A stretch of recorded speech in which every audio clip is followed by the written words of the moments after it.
federal budget tabled back in April included a number of major spending initiatives, but also some significant changes to taxation in Canada.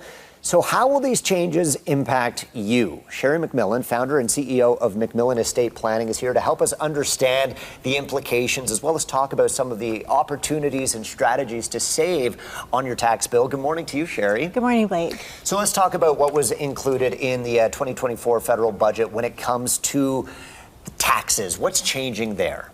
Well, I think the biggest change that we were all waiting for was the rumor that we were going to have a wealth tax come down the pipeline. And so we were all waiting to see if that actually occurred, and it didn't. But instead, what occurred is they've increased the capital gains tax from historically it's been half, and now they've increased it to 2/3. So what that in effect means is anybody that has an estate of any ilk or a caliber of, $1 million plus, $5 million, now we're going to have a much higher taxation on that particular group of assets. Maybe not this year. And that's the thing about the new budget, is it doesn't really warn people where it's going to impact you. And where it's going to impact you is in your estate. Because what happens in an estate is when we die, our entire estate is cashed out all at once. It's like it's completely distributed to our family. Well, if you're adding everything together and cashing out at once, you're not in the lower tax table, you're in the highest tax table. And so if you have to pay tax on 2/3 of your capital gain, that's a substantially different number than if you only had to pay it on half. So who exactly are the people that this is going to impact? So it impacts more than people think. The budget said that it only impacts 99% are going to get off the hook and not have an impact. But that's not actually true. That's annualized that they're looking at. For all of us, if we have any estate of any size, we have right now, our primary homes in the city are $500,000 to $1 million. We have RSPs, we have investment properties, rental properties, and especially those that have large corporations and farms. They're always intrinsically growing their estate, and we don't usually cash out on an annualized basis, but what we're doing is we're adding every calendar year to our estate a higher and higher tax burden. So just to give you some perspective, let's say I have an estate worth $10 million. I might not have to pay tax on it today, it's annual situation, but I die. Instead, I used to have to pay 24% tax on that entire estate. So I would owe $2.4 million tax.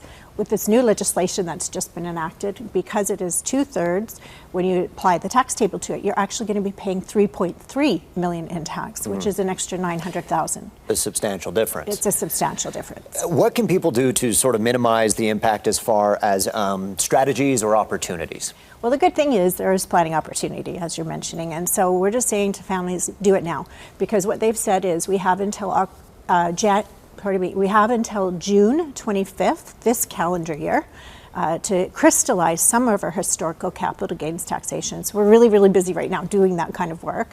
And for those families that don't have time to get it done before that date, the other opportunities we have are twofold.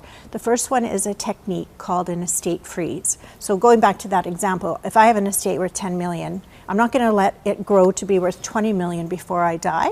What I will do is I will crystallize it today at $10 million and put it in a trust, and that trust will hold the next $10 million of growth. And when I die, people have taxation attached to their estate. Trusts don't die, so we avoid paying that tax.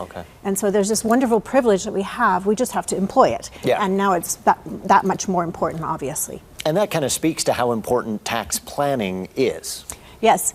Canada Revenue Agency is not graceful, and they don't encourage you and give you tips on how to mitigate your tax. That's our responsibility as taxpayers. So I think it becomes more and more apparent as the tax tables have been increasing the last few budgets, and now this new capital gains exemption increasing. We definitely have to take advantage of tax planning on an annual basis because we're going to have an impact in our state. Certainly a lot to consider. Sheri MacMillan, we appreciate your time this morning. Thanks so much. Thank you, Blake.